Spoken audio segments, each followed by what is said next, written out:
سب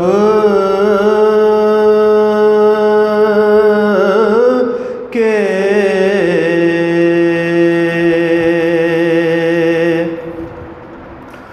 مشکل کشا ہیں میرے علی،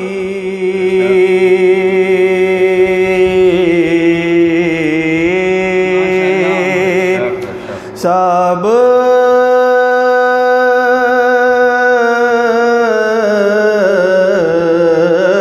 کے مشکل کشا ہیں میرے علی،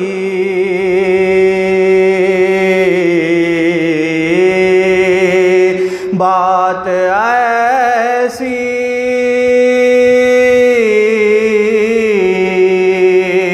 ڈھکی چھپی کیا ہے،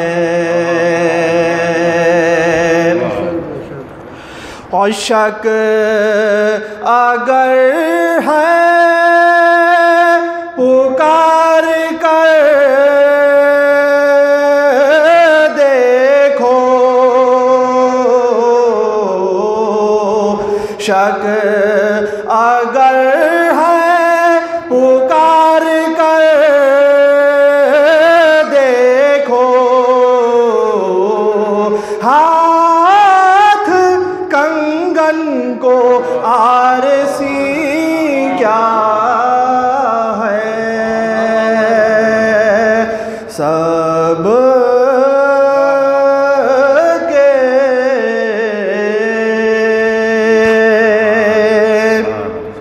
درود بھیجنا حضرات۔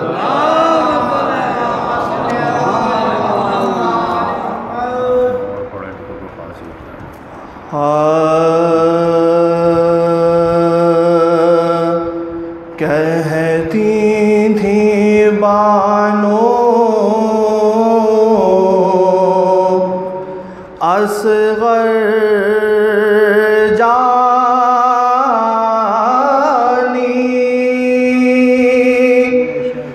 کب تم گھر میں آؤ گے،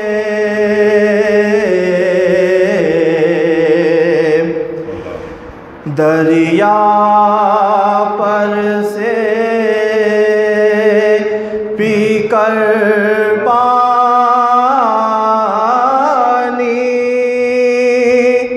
کب تم گھر میں آؤ گے،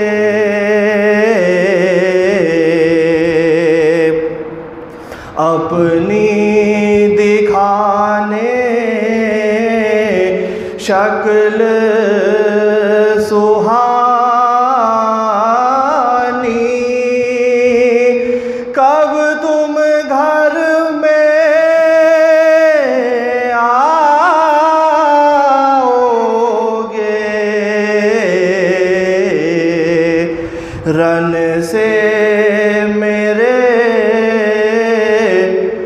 یوسف ثانی، کب تم گھر میں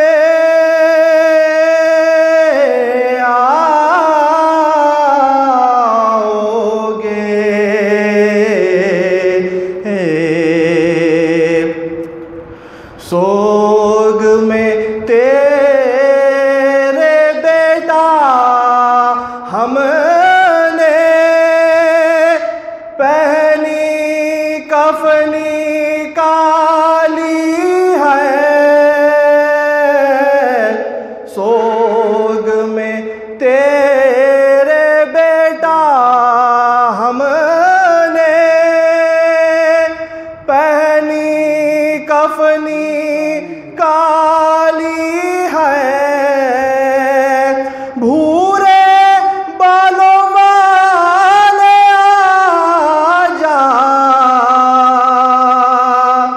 جھولا تیرا خالی ہے، کہتی تھی بانو اصغر جانی۔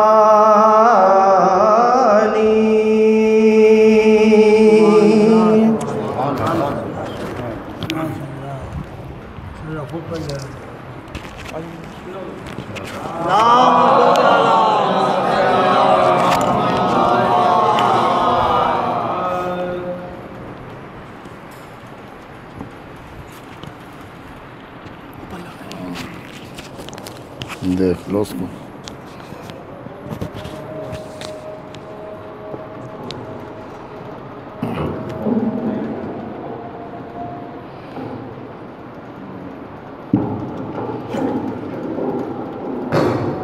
اور بھی چاہیے۔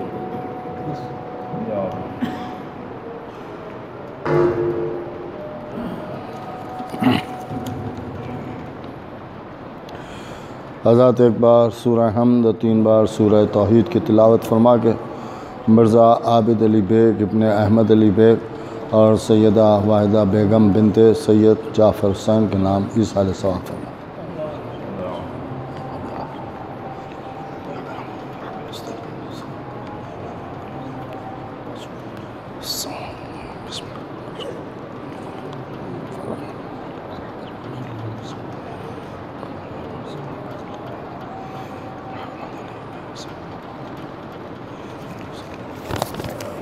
فاتحہ۔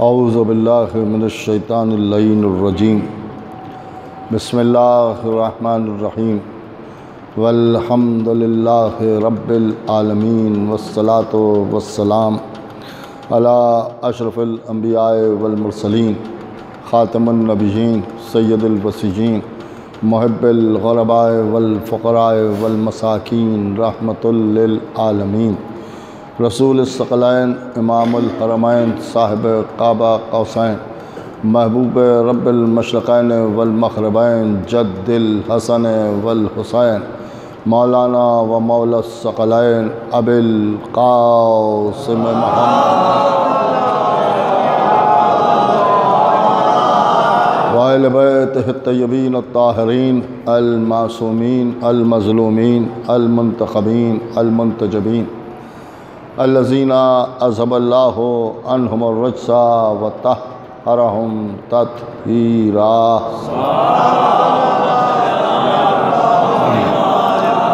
ولعنۃ اللہ علی اعدائہم وقتلتہم ومنکر فضائلہم ومصائبہم وطہارتہم وجلالتہم وشجاعتہم وعظمتہم وولایتہم وعطشہم اجمعین، من لیلنا ھذا الی یوم الدین، اما بعد فقط قال اللہ سبحانہ تبارک و تعالی فی کتابہ الکریم والفرقانہ الحکیم والقرآن الکریم وقولہ الحق، بسم اللہ الرحمن الرحیم، والعصر ان الانسان لفی خسر الا الذین آمنوا وعملوا الصالحات وتواصوا بالحق وتواصوا بالصبر۔ صلوات۔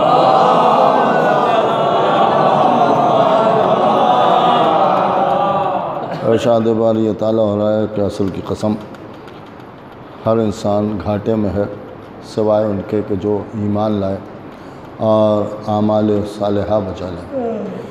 ظاہر سی بات ہے کہ خداوند عالم نے ان لفظوں میں اس بات کا اعلان فرما دیا ہے کہ ہر انسان گھاٹے میں ہے، اور جب اس نے کہہ دیا ہے تو اس کا مقصد ہی یہ ہے کہ انسان اب وہی ہے کہ جو گھاٹے میں ہے، اور جو گھاٹے میں ہے وہی انسان۔ اب انسان کو اگر فائدہ اٹھانا ہے تو اسے صاحب ایمان بننا ہوگا، ایمان لائے تو اسے فائدہ ہوگا، اور اعمال صالحہ بجا لائے تو پھر اسے فائدہ پہنچے گا، اور آپس میں ایک دوسرے کو صبر اور حق کی وصیت بھی کرے۔ تو اس کا مطلب یہ ہے کہ اللہ نے اس بات کی طرف اشارہ فرمایا ہے کہ انسان جسے ہم نے خلق کیا، ہم نے بنایا، کائنات میں بھیجا، تو پھر یہ گھاٹے میں چل رہا تھا، اور جیسا کہ کل کی مجلس میں نے آپ کے سامنے عرض کیا کہ یہ انسان گھاٹے میں تھا، لہٰذا اللہ نے یہ چاہا کہ دنیا میں یہ سیدھے راستے پر چلے اور فائدہ اٹھائے، صاحبان ایمان میں سے ہو جائے۔ اسی لیے اللہ نے اس ذمہ داری کو اپنے پاس رکھا اور ہدایت کی ذمہ داری کو نبھایا، اور اسی انسان کی ہدایت کا انتظام اللہ نے خود کیا۔ اور کھلی ہوئی بات ہے کہ یہ بھی اس کا ایک احسان ہی ہے کہ اس نے اس ذمہ داری کو نااہل انسان کے حوالے نہیں کیا، کیونکہ کھلی ہوئی بات ہے کہ جو خود جاہل ہوتا ہے وہ دوسرے کو علم نہیں دے سکتا، جو خود بد کردار ہوتا ہے وہ دوسرے کو صاحب کردار نہیں بنا سکتا، جو خود صراط مستقیم پر نہ ہو وہ دوسرے کو صراط مستقیم پر نہیں چلا سکتا، جو خود چور ہوتا ہے وہ دوسرے کو چوری کرنے سے نہیں روک سکتا، جو خود چور ہے وہ دوسرے کو چوری کرنے سے نہیں روک سکتا، جو خود نجات کا محتاج ہے وہ کسی کو نجات نہیں دلا سکتا۔ کھلی ہوئی بات ہے، لہٰذا اللہ نے انسان کی ہدایت کے لیے ایسے افراد کا انتخاب نہیں کیا کہ جن کے دامن پر سیاہ داغ نظر آئیں، بلکہ ایسے افراد کا انتخاب کیا کہ جہاں آیہ تطہیر حصار کیے ہوئے نظر آئے، آیہ تطہیر حصار کیے ہوئے نظر آئے، لہٰذا اللہ نے انہی کو ہادی بنایا، انہی کو رہبر بنایا، انہی کو امام بنایا، انہی کو معصوم بنایا، اور اللہ نے آواز دی کہ جسے ہم بناتے ہیں وہ معصوم ہوتا ہے۔ لیکن ہمیشہ اللہ کے بنائے ہوئے کے مقابلے میں دنیا نے بھی بنائے ہیں، دیکھیں دنیا کا بھی مزاج یہی رہا کہ اس نے بھی اللہ کے مقابلے میں کسی نہ کسی کو بنایا، لیکن بنایا پوری توجہ دنیا کا بنایا، اور بنانے کے بعد ظاہر سی بات ہے کہ بنایا بھی اور اسی کو پھر ہٹایا بھی۔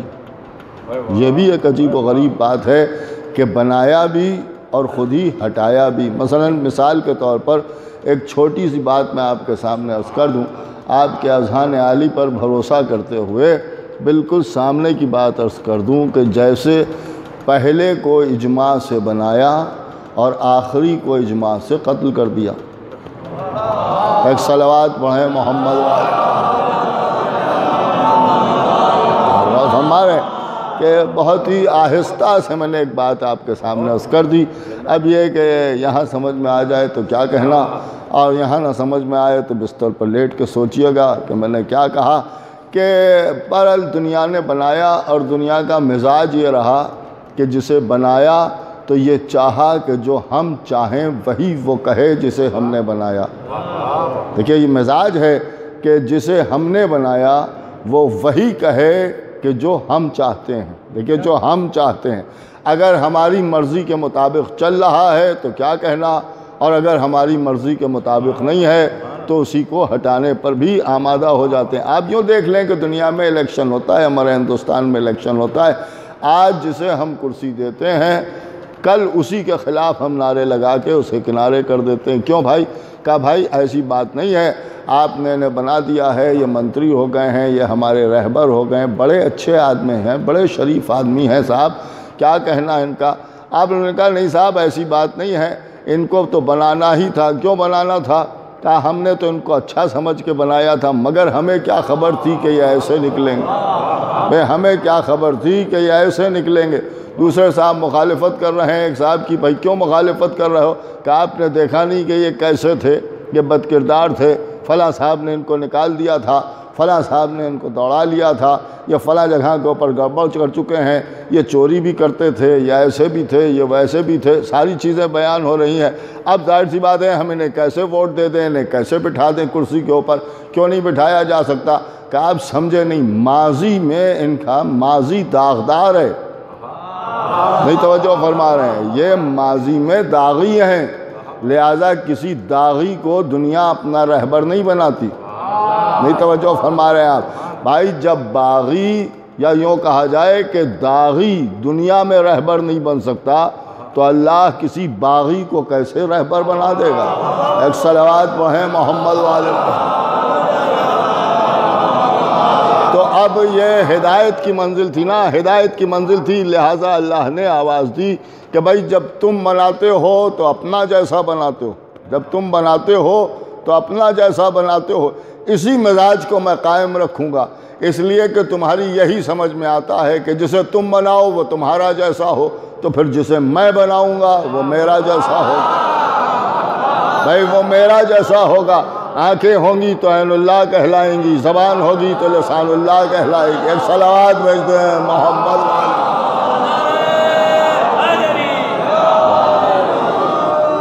اب ظاہر سی بات ہے کہ اللہ نے بنایا، جب اللہ نے بنایا تو اللہ کے مقابلے میں دنیا نے بھی بنایا۔ دیکھیں اللہ کے مقابلے میں دنیا نے بھی بنایا، لیکن ایک بات میں آپ کے سامنے عرض کر دوں، دنیا کا بنایا ہوا اللہ کے مقابلے میں جب آئے گا تو ڈپلیکیٹ کہلائے گا، اور ڈپلیکیٹ زیادہ دن چلتا نہیں ہے، اوریجنل ہوتا ہے۔ ایک صلوات پڑھیں محمد والے۔ بالکل سامنے کی بات عرض کر رہا ہوں کہ آپ ذرا سا بس میری طرف متوجہ ہو جائیں، شاید دو چار باتیں میں آپ حضرات کے اذہان عالی کے حوالے کر سکوں کہ اب اللہ نے آواز دی اس انسان کو ہم نے بنایا، تم اس کی تبلیغ کیا کرو گے؟ تمہیں تو یہی نہیں معلوم کہ اسے بنایا تو کیسے بنایا، بھئی اسے بنایا تو کیسے بنایا؟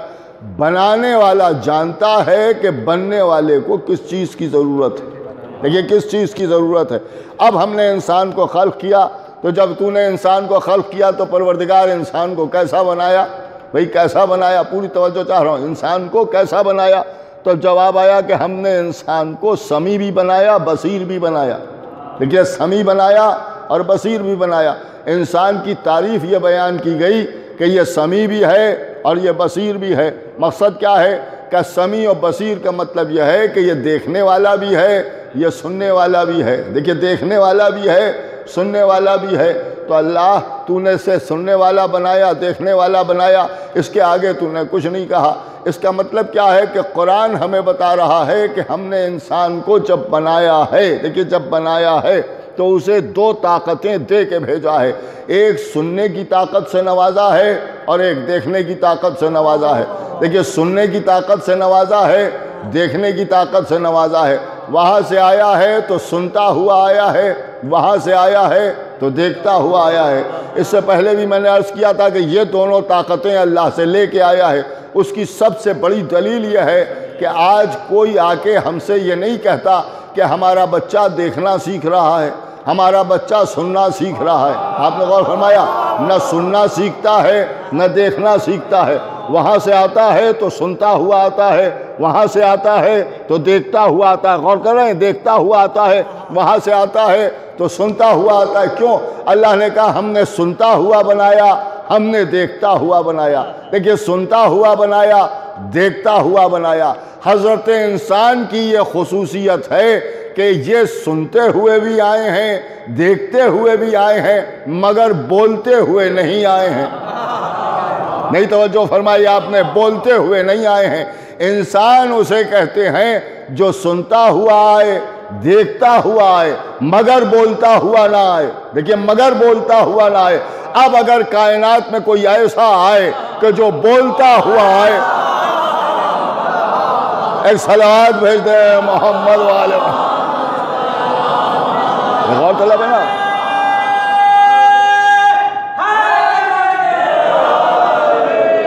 تو اب اگر کوئی بولتا ہوا آئے تو اسے انسان نہیں کہا جائے گا، اسے امام کہا جائے گا۔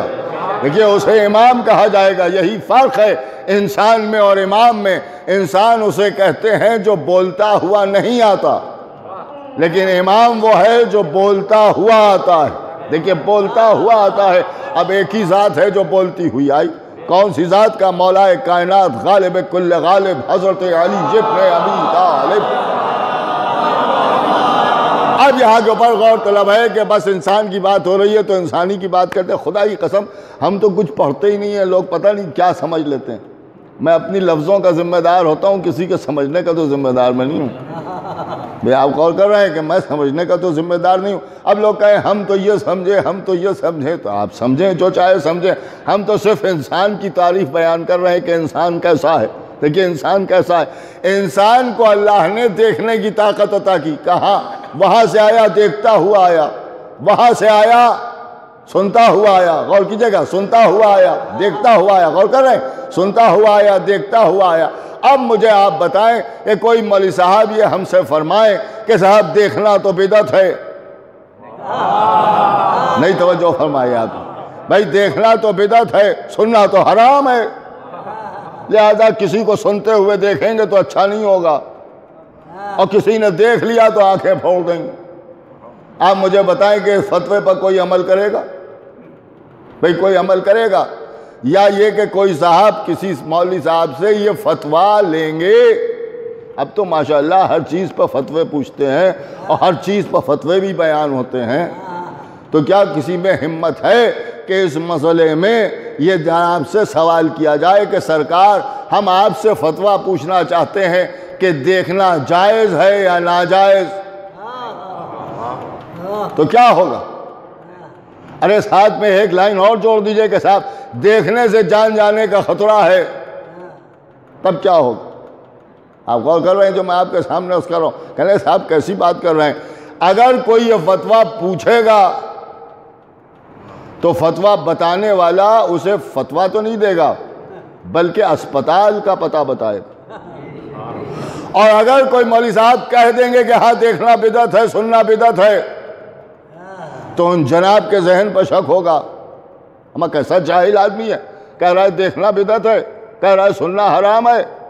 ارے صاحب ان کی نظر میں یہی ہے، تحقیق ہے بھائی، تحقیق ہے، ان کی تحقیق میں یہی ہے کہ سننا بدعت ہے، دیکھنا حرام ہے، لہٰذا انہوں نے بیان کر دیا۔ آپ کو جناب حق کیا ہے اس میں بولنے کا؟ ارے صاحب کیسی بات کرتے ہیں، سننا اور دیکھنا اگر بدعت ہوتا تو انسان وہاں سے دیکھتا ہوا نہ آتا، وہاں سے سنتا ہوا نہیں آتا، نہیں توجہ فرما رہے ہیں، وہاں سے سنتا ہوا نہ آتا، وہاں سے دیکھتا ہوا نہ آتا۔ اس کا مطلب یہ ہے کہ جو عمل آتے ہی کرنا شروع کر دے اس پر کوئی فتویٰ لاگو نہیں ہوتا، نہیں توجہ فرما رہے ہیں، اس پر کوئی فتویٰ لاگو نہیں ہوتا۔ اگر کوئی فتویٰ دے گا تو پھر فتویٰ دینے والے کے ذہن پر شک کیا جائے گا، دیکھنا بدعت نہیں ہوگا، سننا حرام نہیں ہوگا۔ آدمی جب دنیا میں آتا ہے تو خالی دیکھتا ہوا نہیں آتا، سنتا ہوا نہیں آتا، روتا ہوا بھی آتا ہے۔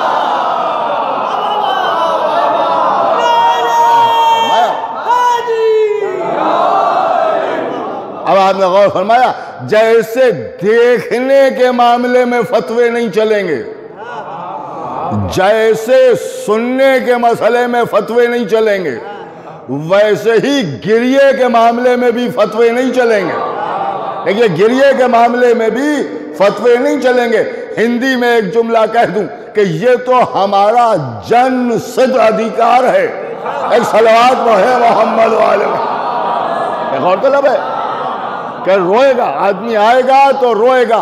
اب ایک جملہ میں آپ کی بہترین سماعتوں پر بھروسہ کرتے ہوئے کہہ دوں کہ جو بھی آئے گا وہ روتا ہوا آئے گا، چاہے رونے والے کے گھر میں آئے،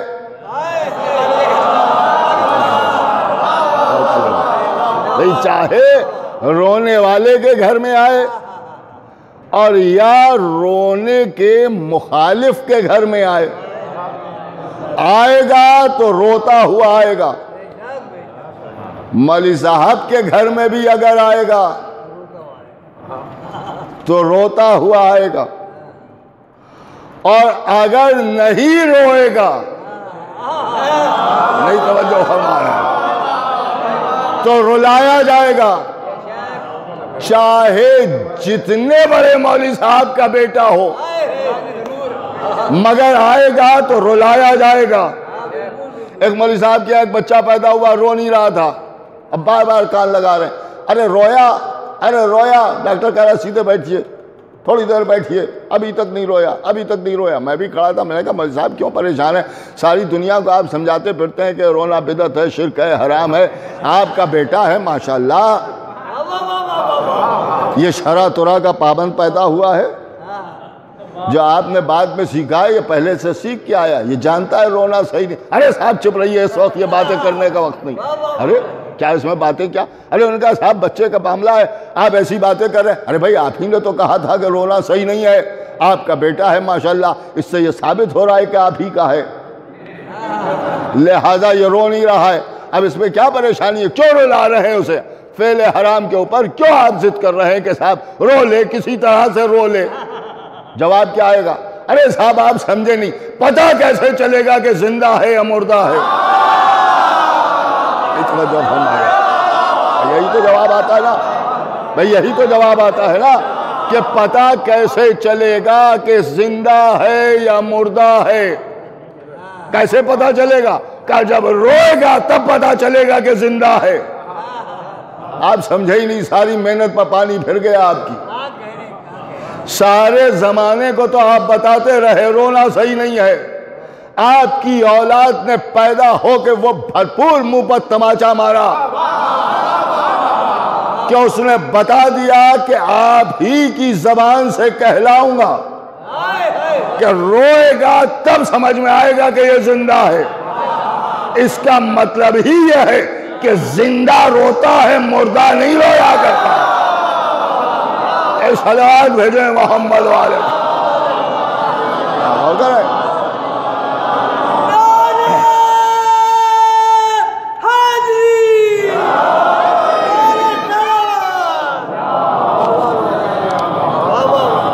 اب یہی صاحبزادے جب بڑے ہو گئے تو رونے پہ فتوے دینے لگے، عزا کے معاملے میں بولنے لگے، گریے کے معاملے میں بولنے لگے۔ آپ غور کر رہے ہیں؟ دھیرے سے روئیے، زور سے نہ روئیے۔ آپ غور کر رہے ہیں؟ ساری باتیں ہو رہی ہیں، آپ کبھی غور کریں کہ یہ عزائے حسین کتنی مظلوم ہے۔ افسوس تو اسی پہ ہے کہ اپنوں کے درمیان مظلوم ہے، اس کی مظلومی کا کوئی اندازہ نہیں لگایا جا سکتا۔ اب یہی بچہ جب بڑا ہو گیا، اب جب تھوڑا سا بڑا ہوا، 8-10 سال کا ہو گیا، پھر رو رہا ہے۔ 4 بیٹے ہیں ایک مولوی صاحب کے، 4 میں سے ایک رو رہا ہے۔ 4 بیٹے ہیں، ایک رو رہا ہے، 3 ہنس رہے ہیں۔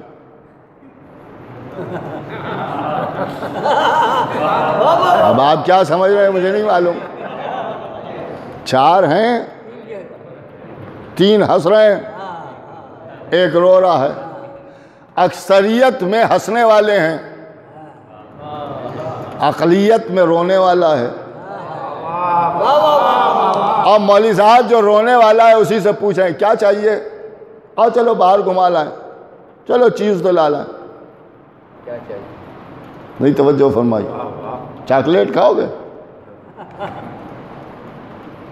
اما جو رو رہا ہے وہ فعل حرام کر رہا ہے، اس سے آپ پوچھ رہے ہیں۔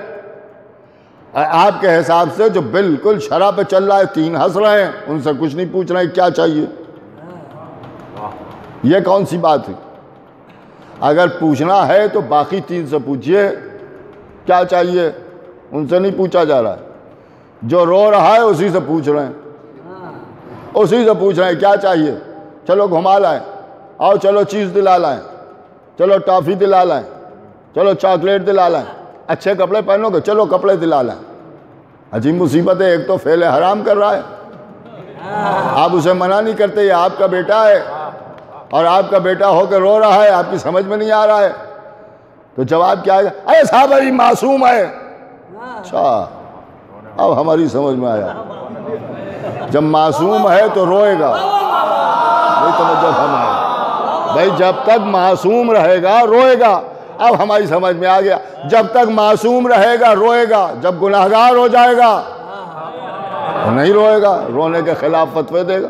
بھائی رونے کے خلاف فتوے دے گا۔ اب آپ اس سے پوچھ کیوں رہے ہیں؟ آپ تو سمجھدار ہیں، آپ تو سمجھدار ہیں 2 تماچے اور ماریے کہ رو رہے ہو. انہوں نے کہا صاحب آپ کیسی باتیں کر رہے ہیں، ہم باپ ہیں اسی لیے تو آپ سے کہہ رہے ہیں کہ آپ روکیے، سب کو روکتے ہیں، ان کو روکیے.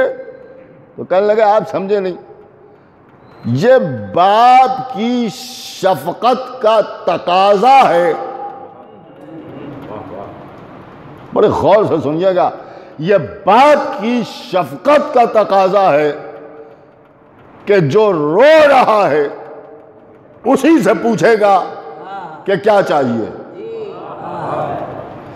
اسلام دین فطرت ہے، اور فطرت کا تقاضا یہی ہے کہ جو ہنس رہا ہے اس سے نہیں پوچھا جائے، جو رو رہا ہے اس سے پوچھا جائے گا کہ کیا چاہیے.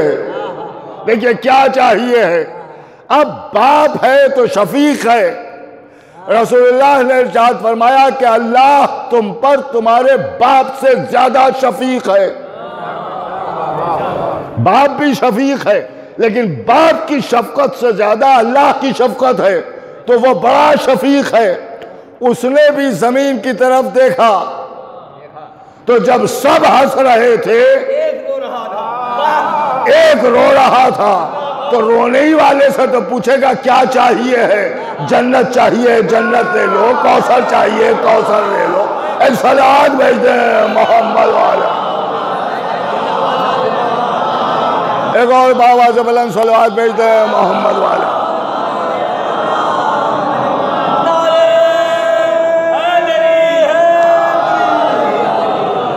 اب دیکھیے بات یوں ہی گھوم گئی ہے تو پھر میرے خیال سے یوں ہی سن لیجئے، 5-10 منٹ اور سن لیجئے. ایسے ہی ایک فلسفی نے بیان کیا کہ جناب قرآن پڑھیے، اس کی تفسیریں دیکھیے اور تفسیروں کو دیکھیے، اور بالکل صحیح بات قرآن نے کہی ہے. اب قرآن نے ایک بات کیا، سبھی باتیں صحیح کہی ہیں. کون سی ایسی بات ہے جو قرآن نے غلط کہی؟ کہ اللہ کہہ رہا ہے کہ ہم نے زمین کو ہنسایا ہے اور آسمان کو رلایا ہے. زمین کو ہنسایا ہے، آسمان کو رلایا ہے. زمین کو ہنسایا ہے، آسمان کو رلایا ہے. ہم نے پوچھا بھائی کیسے ہنسایا؟ ہم نے تو کسی زمین کو ہنستے ہوئے نہیں دیکھا. کب ہنستی ہے، کس وقت ہنستی ہے؟ صبح کو ہنستی ہے، شام کو ہنستی ہے، کس وقت ہنستی ہے؟ تو مفسرین نے لکھا کہ زمین کی ہنسی اصل میں اس کا سبزہ ہے. یہ جو کھیتی ہوتی ہے یہ ہے زمین کی ہنسی. اور آسمان کا گریہ کیا ہے؟ کب بارش یا آسمان سے پانی برستا ہے، یہ آسمان کا گریہ ہے. اب بھی آپ پوچھیں گے کہ رونے والے کی اہمیت کیا ہے؟ نہیں توجہ فرمائی. اما جسے ہنسایا ہے اسے پستی میں رکھا ہے، جسے رلایا ہے اسے بلندی پر رکھا ہے. دیکھیے اسے بلندی پر رکھا ہے. یہیں سے رونے والے کی اہمیت سمجھ میں آتی. اب ظاہر سی بات ہے کہ وہ رونے والا ہے. ہاں صاحب بالکل آپ صحیح فرما رہے ہیں، قرآن نے کہا اس سے اور انکار کرے گا. بہرحال یہ کہ اللہ نے رونے کو بھی خلق کیا اور ہنسنے کو بھی خلق کیا ہے. ایک بات کہوں تل ملا جائیں گے رونے کے مخالف، کہ زمین کی ہنسی بھی اس کے رونے کے صدقے میں ہے.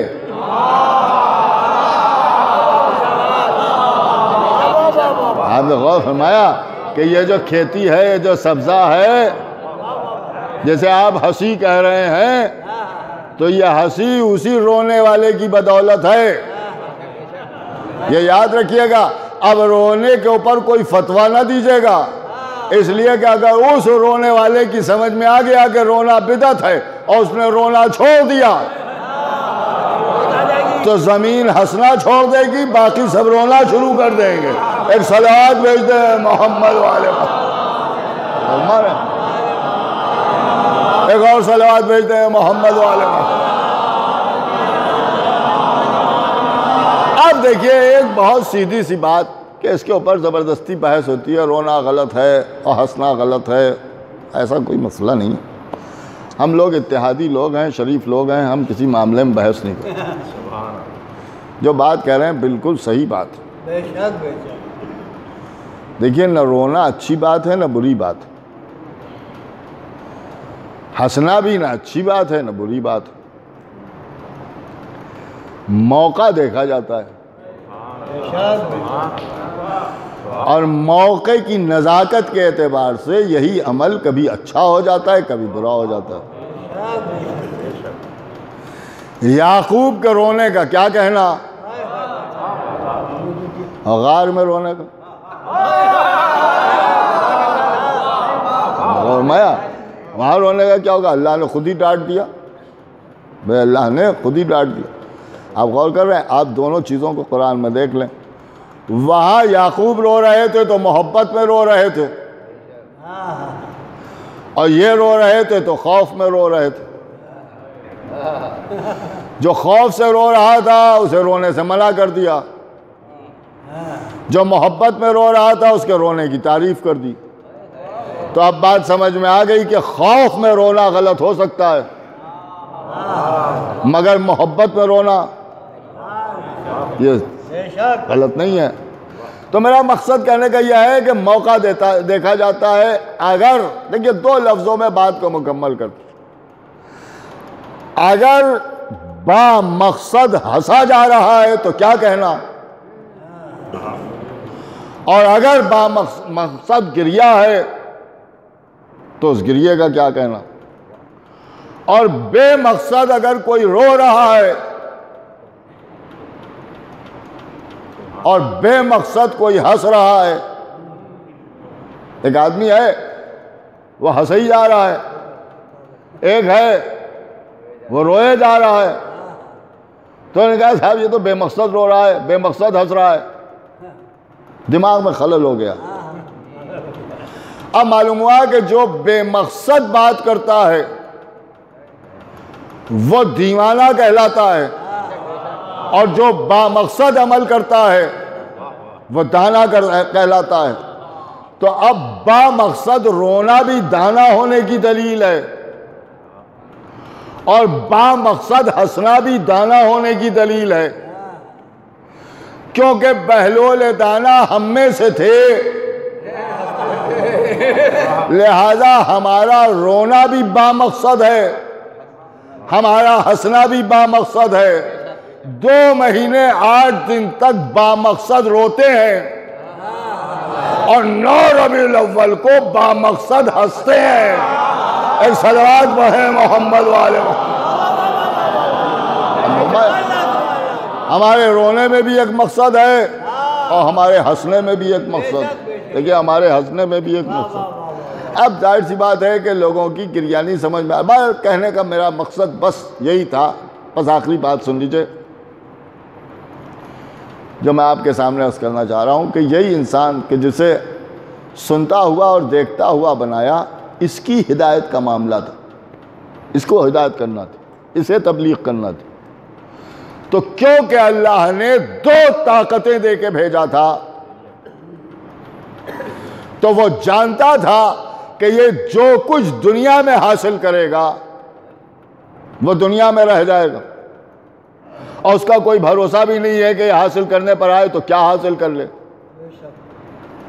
اس لیے کہ جب دنیا میں آئے گا تو یہاں آ کے سیکھے گا، اور جیسا سیکھے گا ویسا بنے گا۔ اگر ڈاکٹری سیکھے گا، طب کی طرف جائے گا تو یہ طبیب ہو جائے گا، ڈاکٹر ہو جائے گا۔ فلسفہ سیکھے گا، فلسفی ہو جائے گا۔ کبھی یہ انجینئر بن جائے گا، کبھی یہ ڈاکٹر بن جائے گا، کبھی یہ وکیل بن جائے گا۔ علم دین حاصل کرے گا، یہ مولوی بن جائے گا، عالم بن جائے گا، عالم بن جائے گا، مجتہد بن جائے گا۔ لیکن میں نے جب بھیجا ہے تو جاہل بھیجا ہے۔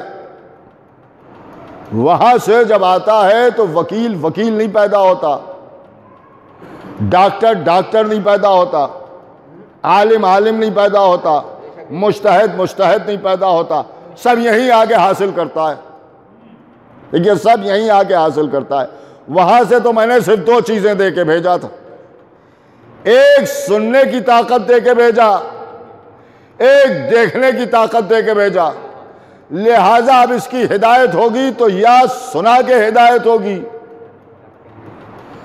اور یا پھر عمل کر کے دکھا کے ہدایت ہوگی۔ یہی وجہ ہے کہ رسول اللہ نے دونوں کام کیے۔ کبھی حدیثیں سنائیں جو قول رسول ہے اس سے ہدایت ہوئی، اور کبھی رسول اللہ کا عمل سامنے آیا اور عمل سے ہدایت ہوئی۔ عمل کی تعریف یہ ہے کہ جو ہاتھوں سے ظاہر ہو جائے اسے عمل کہتے ہیں، اور قول کی تعریف یہ ہے جو زبان سے ظاہر ہو جائے اسے قول کہتے ہیں۔ نہیں پہنچے آپ، یا میں وضاحت نہیں کر سکا؟ جو زبان سے ظاہر ہو وہ ہے قول، جو ہاتھوں سے ظاہر ہو وہ ہے عمل۔ رسول اللہ نے تبلیغ کی یا زبان سے تبلیغ کی یا عمل سے تبلیغ کی؟ جس معاملے میں قول سامنے ہے وہاں عمل نظر نہیں آ رہا ہے، جہاں عمل ہے وہاں قول نظر نہیں آ رہا ہے۔ لیکن خدا کی قسم ولایت علی کا ایسا اہم مسئلہ تھا،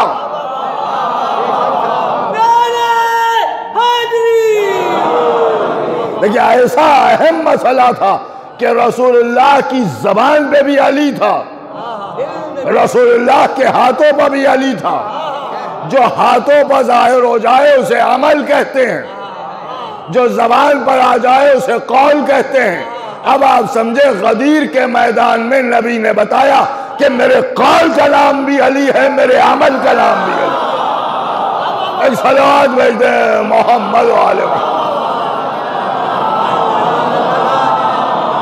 اور نجات اگر ہے تو یا قول رسول سے ہے یا عمل رسول سے۔ رسول اللہ نے غدیر کے میدان میں بتا دیا کہ ہم اللہ کے بنائے ہوئے ہیں، لہذا ہمارے قول اور عمل میں فرق نہیں ہوگا۔ جو قول ہے وہی عمل ہے، جو عمل ہے وہی قول ہے، لہذا قول کا نام بھی علی ہے اور عمل کا نام بھی علی۔ ہاتھوں پر اٹھا کے بتا دیا کہ من کنت مولا، جس کا میں مولا اس کے علی مولا۔ ایک بات میں آپ کے سامنے عرض کر دوں، حضرت علی کو صدیق اکبر کہا، لوگوں نے لقب چھین لیا۔ علی کو فاروق اعظم کہا، لوگوں نے لقب چھین لیا۔ ساقی کوثر کہا، لوگوں نے کہا وہ نہیں یہ ہیں۔ کبھی غور کیجئے گا اس رخ سے بھی، وہ نہیں یہ ہیں۔ علی کو امام کہا، انہی نے بھی بنا لیے، وہ نہیں یہ ہیں۔ ولی کہا، انہوں نے کہا آپ کے تو ایک ہی ہیں، یہاں تو گلی گلی ولی۔ ایسا پریشانی کہ آپ بھی ولی، ہم بھی ولی، سب ولی، سب نے سب بنا لیا۔ لیکن خدا کی قسم میں سوچنے لگا کہ جو لقب علی کو دیا گیا چرا لیا گیا۔ ایک لقب مولا ایسا ہے کہ جو کوئی چرا نہیں پایا۔ آپ کبھی غور کریے گا اس بات، امام بنا لیے، ولی بنا لیے، صدیق بنا لیے، فاروق بنا لیے، سب بنا لیے، مولا نہ بنا سکے، مولا نہ بنا سکے۔ مسلمانوں کے 72 فرقوں میں مولا نہیں ملے گا۔ میں سوچنے لگا کہ یہ مولا کیوں نہیں بنا پائے۔ ہم نے قرآن دیکھا، سورہ محمد پہ خداوند عالم نے ارشاد فرمایا کہ کافروں کا مولا نہیں ہوتا۔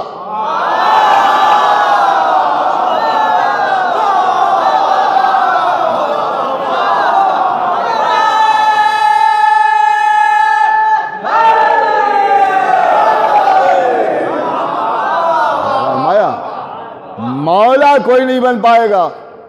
نبی نے پورن ورام لگا دیا، اللہ مولایا وَأَنَا مَوْلَى الْمُؤْمِنِينَ مَنْ كُنْتُ مَوْلَاهُ فَهَذَا عَلِيٌّ مَوْلَا. بس اللہ مولا ہے میرا، میں مولا ہوں مومنین کا، اور جس کا میں مولا اس کے یہ علی مولا. آپ نے غور فرمایا، جس کا میں مولا اس کے یہ علی مولا. مولوی صاحب پریشان ہے، مولا کے معنی تو یہ، مولا کے معنی تو اے بھائی آپ سے کب کہا گیا، آپ کیوں پریشان ہو رہے ہیں؟ نبی نے تو خود ہی کہہ دیا کہ جس کا میں مولا اس کے یہ علی مولا. باتی آپ کا مولا بنایا ہی نہیں ہے، آپ کیوں پریشان ہیں؟ جس کے مولا ہے وہ خود سمجھ لے گا مولا کے معنی کیا ہیں. ایک صلوات پڑھیں محمد والے محمد. آپ سے کیا مطلب ہے؟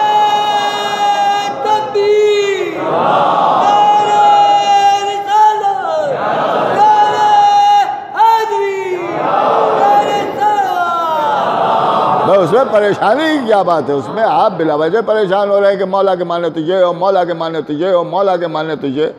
آپ سے پوچھ کون رہا ہے بھائی؟ جس کو کہا ہے، جس کے لیے ہے، وہ خود ہی سمجھ لے گا کہ مولا کے معنی کیا ہے. اور میں سمجھتا ہوں جن معنوں میں کہا ہے انہی معنوں میں سمجھیے، نہیں بڑی مشکل ہوگی. یہ جو ہم بیان کرتے ہیں تھیوری ہے، اور اس معاملے میں اللہ نے پریکٹیکل بھی کرا دیا ہے. یہی تو کہا تھا کہ یہ نہ پہنچایا تو کچھ نہ پہنچایا، یہ ہے تھیوری. حارث آ گیا پریکٹیکل کے لیے. جو کچھ آپ نے کہا سب ہم نے کیا. اب آپ نے اپنے بھائی کو ہم پر حاکم بنا دیا. اب آپ نے اپنے بھائی کو ہم پر حاکم بنا دیا. اگر یہ آپ کی طرف سے ہے تو نہیں مانتے، اللہ کی طرف سے ہے کہ یہ عذاب بھیجے.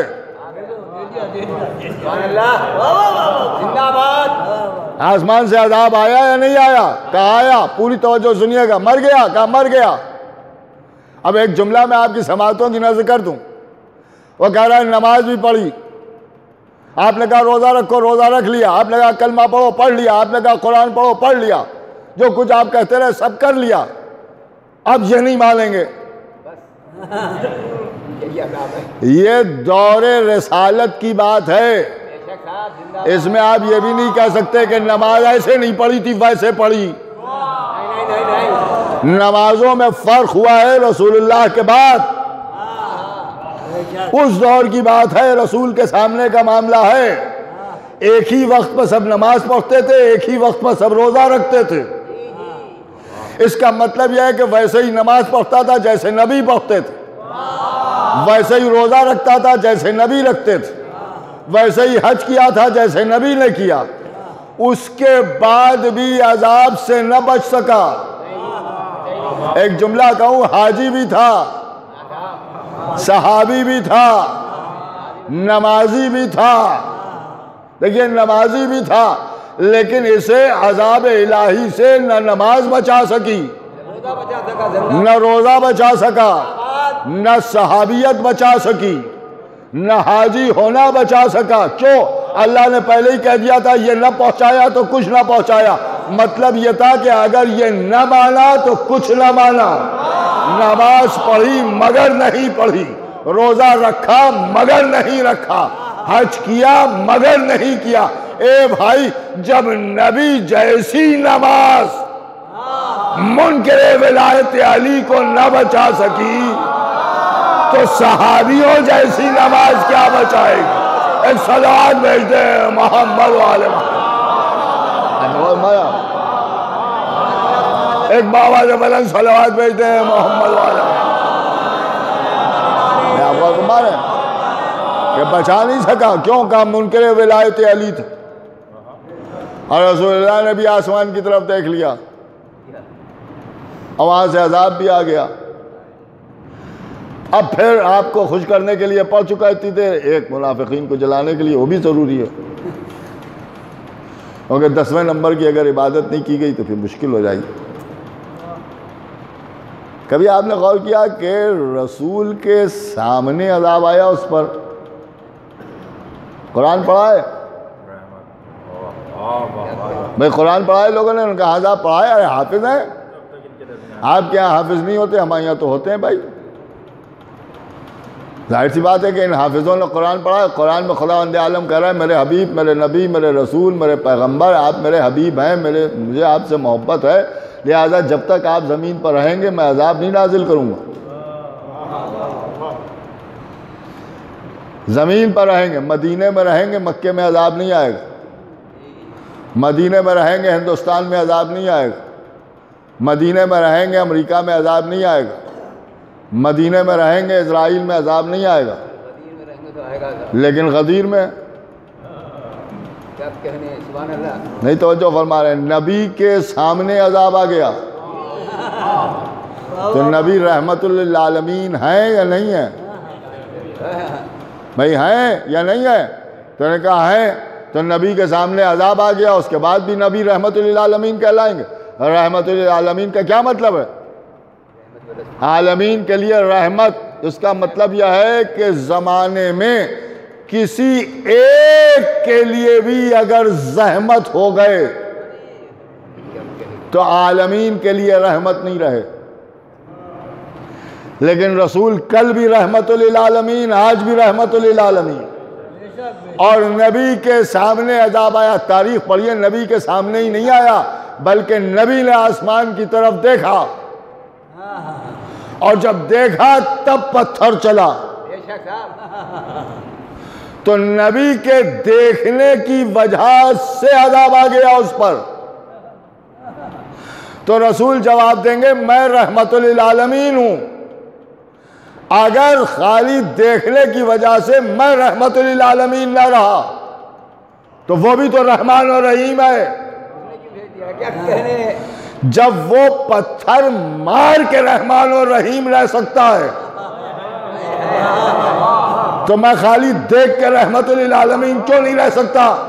تو سرکار آپ ہیں تو یہ ہوا کیوں؟ تو نبی آواز دیں گے یہی سمجھانا تھا کہ وہ رحمان و رحیم بھی ہے، میں رحمت للعالمین بھی ہوں، میں سب کے لیے رحمت ہوں، مگر منکر ولایت علی کے لیے نہ میں رحمت ہوں نہ وہ رحمان ہے۔ ایک صلوات بھیجتے ہیں محمد والے، ایک اور بآواز بلند صلوات بھیجتے ہیں محمد۔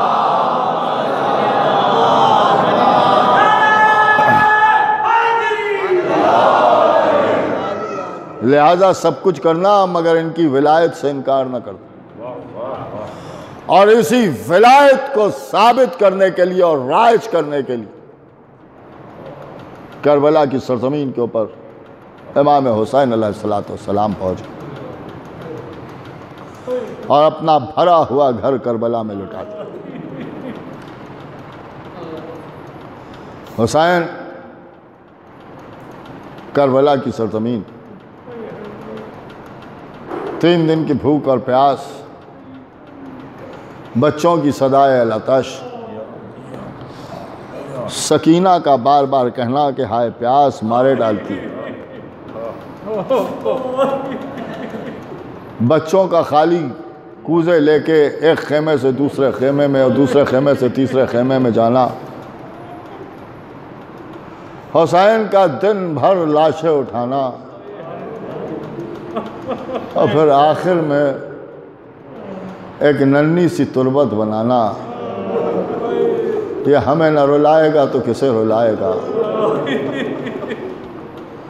زہرا کا لال دن بھر لاشیں اٹھاتا، کبھی لاش اٹھائی کبھی رو دی، اور پھر وہ وقت بھی آیا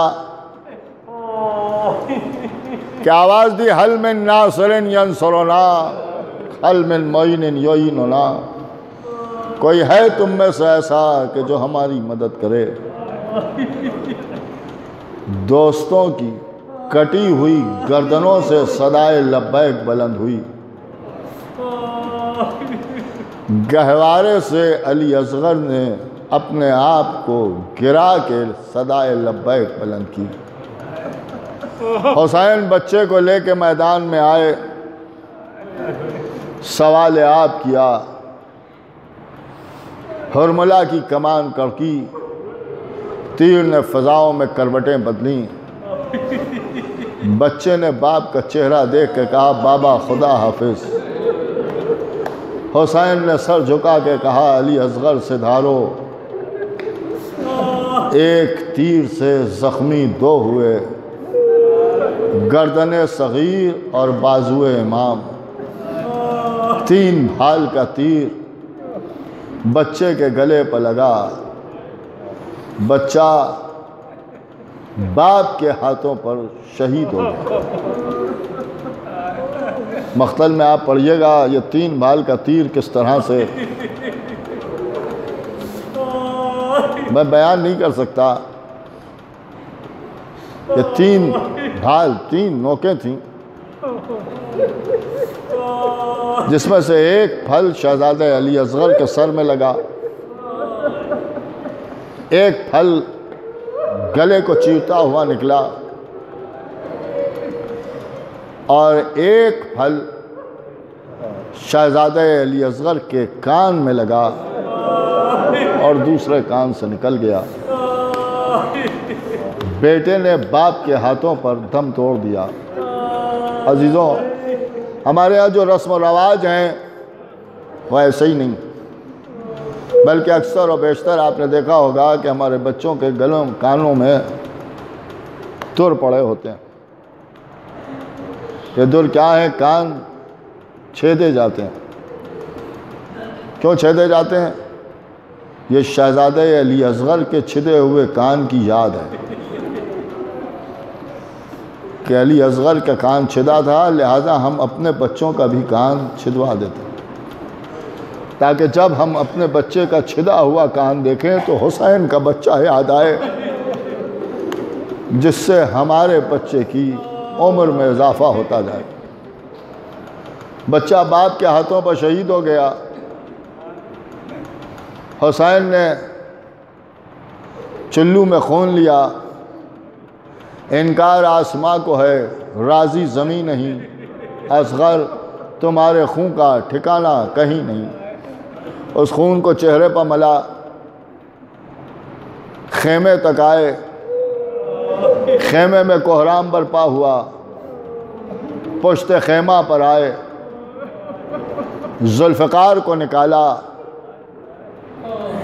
زمین پر ایک ننھی سی تربت بنانے کی کوشش کر رہے تھے کہ کسی نے آ کے سلام کیا۔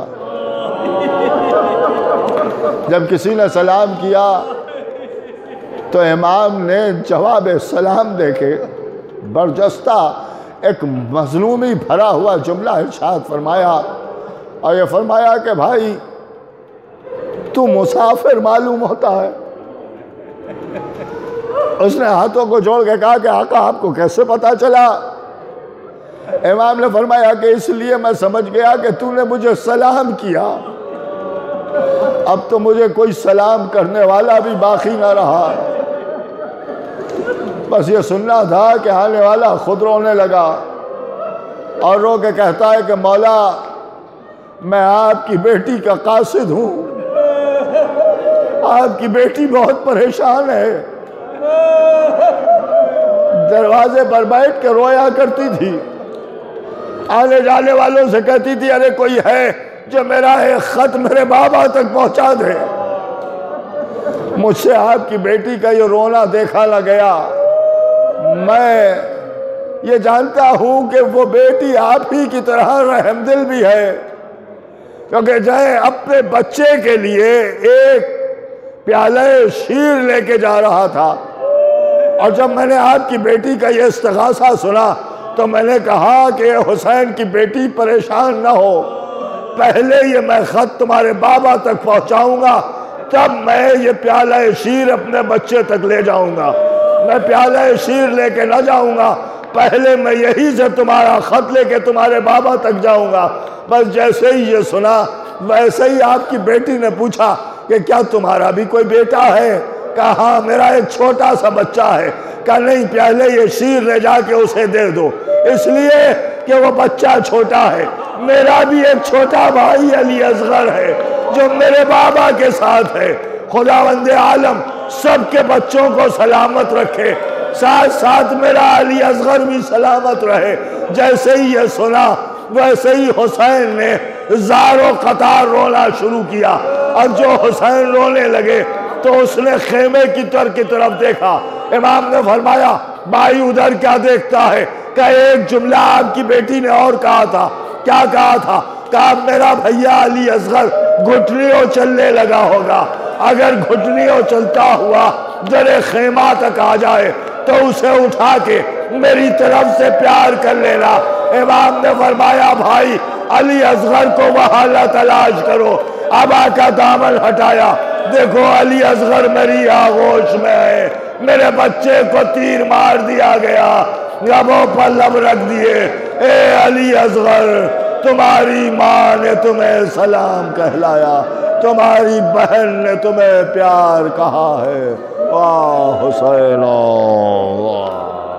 سعیم الذین ذرا مقام ينقلبون انا للہ و انا الیہ راجعون۔